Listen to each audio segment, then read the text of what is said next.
மகளிர் ஞாயிறு, நிறைவு தரும் உடன்படிக்கை, இறைபயமும் நிறைவும். மருத்துவச்சிகள் தேவனுக்கு பயந்ததினால் அவர்களுடைய குடும்பங்கள் தலைக்கும்படி செய்தார். யாத்ராகமம் 2:21. இறைபயம் இதர பயங்களை அகற்றும். இறைபயம் என்பது இல்லத்தில் குடித்துவிட்டு வந்து மனைவியையும் பிள்ளைகளையும் அடித்து உதைத்து பாத்திரங்களை உடைக்கும் தந்தையினை கண்டு அஞ்சி நடுங்குகின்ற பிள்ளைகளின் பயம் அல்ல. மாறாக பிள்ளைகளிடத்தில் அதிகமாக அன்பு செலுத்தி பிள்ளைகளுக்காக எதையும் தியாகம் செய்யும் அன்பினால் கவரப்பட்ட பிள்ளைகள்.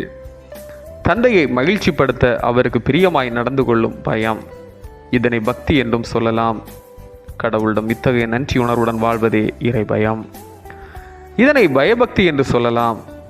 எகிப்தின் ராஜாவாகிய பார்வோன் எபிரேய ஸ்திரீகளுக்கு பிறக்கும் ஆண் பிள்ளைகளை எல்லாம் கொல்ல கட்டளையிட்ட போது இந்த எபிரேய மருத்துவச்சிகள் ஆண்டவருக்கு பயந்ததினால் பார்வோனின் கட்டளைக்கு இணங்காமல் ஆண் பிள்ளைகளை காப்பாற்றினர். உயிரை போனாலும் இந்த வேலையை போனாலும் ஆணவமும் அதிகார வெறியும் கொண்ட அரசனுக்கு கீழ்ப்படிவதில்லை, ஆண்டவருக்கு மட்டுமே பயப்பட வேண்டும் என்பதின் அவர்களின் நினைப்பாக இருந்தது. அதோடு இஸ்ரவேல் மக்களின் ஆண் குழந்தைகளை காப்பாற்றிய மருத்துவச்சிகளின் பண்பை ஆண்டவர் பார்த்து அவர்களுக்கு நன்மை செய்து அவர்கள் குடும்பங்கள் தலைக்கும்படி செய்தார். கடவுள் நமக்கு பயமுள்ள ஆவியை கொடாமல் பலமும் அன்பும் தெளிந்த புத்தியும் உள்ள ஆவியை கொடுத்திருக்கிறார். மனிதனுக்கு பயப்படும் பயம் கண்ணியை வருவிக்கும். எனவே கர்த்தருக்கு மட்டும் பயப்பட்டு அதன் கனத்தையும் நிறைவையும் வாழ்வில் சொந்தமாக்குவோம்.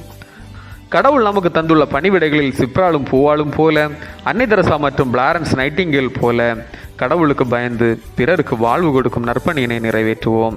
இறைபயம் உடையவர்களாய் வாழ்ந்து வாழ்வில் இறையாசியை சொந்தமாக்குவோம். ஜெபம். மாட்சியம் நிறைந்த கடவுளே, உமக்கு பயந்து உமது அருளால் நற்பணிகளுக்கு மாதிரியாகும் வாழ்வினை தாரும். ஆமீன்.